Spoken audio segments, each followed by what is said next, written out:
So I brought popcorn a couple of tribals ago because I was expecting something fun. So I did bring the cushion.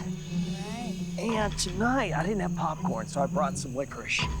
Damn! So I am really ready to go tonight. But look, I can't give you the whole thing because people go, what has happened to Probst? He's giving them food. But I don't want to be a bad host. I really like licorice when I'm watching my favorite show. So I'll give you one. You got to figure out what you do with it. This is Survivor. Of course you put me on the spot. I'm breaking it even. Let's go. Everybody to get some. No. Thank you.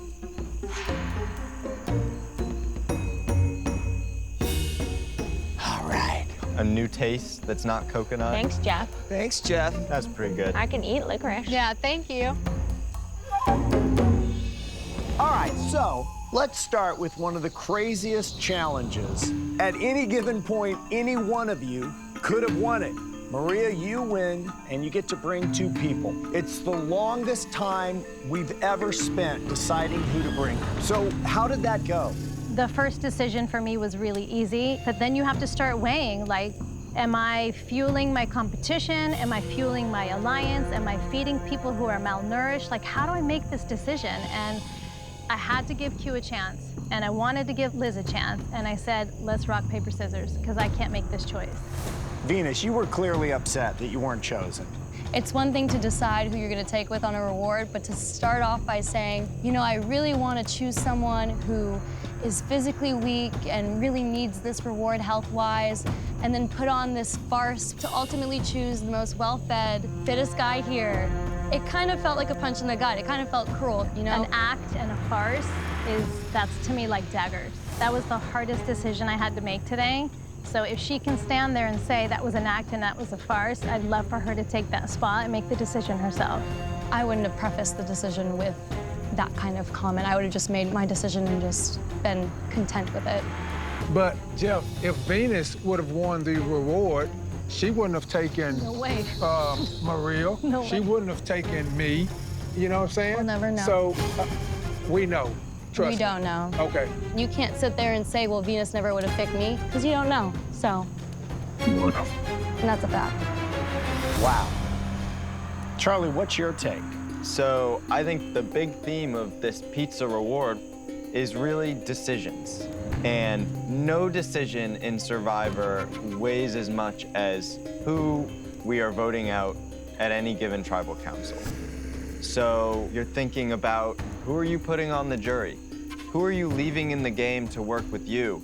And at this point in the game, who am I going to sit next to at the end and have the jury judge me against? Everything has consequences, and it makes this game just incredibly, incredibly hard.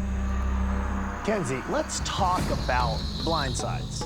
When you're the architect of a blindside, it's great. And yet you can't tell people because they're idols, they're advantages. Tonight's the last night you can use shot in the dark. Does that get more and more pressurized as the days get closer to the end? It's extremely pressurized. I mean, I got bamboozled by a blindside last time, and it wasn't even me. So when it's getting down to just 7 and everybody's telling you all these different things, it's like so layered and weighted, and you just have to put your faith in these people who have literally blindsided you, even if it's not your name written down. It's very jarring. Liz, it's really interesting to hear Kenzie say that you get blindsided, and then you might actually have to work with the people who lied to you. Amen. I've been incredibly vocal. I don't know how else to say it, and I'm just... About what? Okay, one more time. Sure. Okay, you've been very vocal about what? About Q. I mean, come on. I feel like like everybody's talking about, oh, I want to make a big move. Let's blindside. Let's do this. I feel like I can't trust anyone right now. It's like, yeah, the Q and Liz, rock, paper, scissors. And it was like, okay, in my head, Maria wants to play with Hugh more than I thought. I don't know. It's bleh.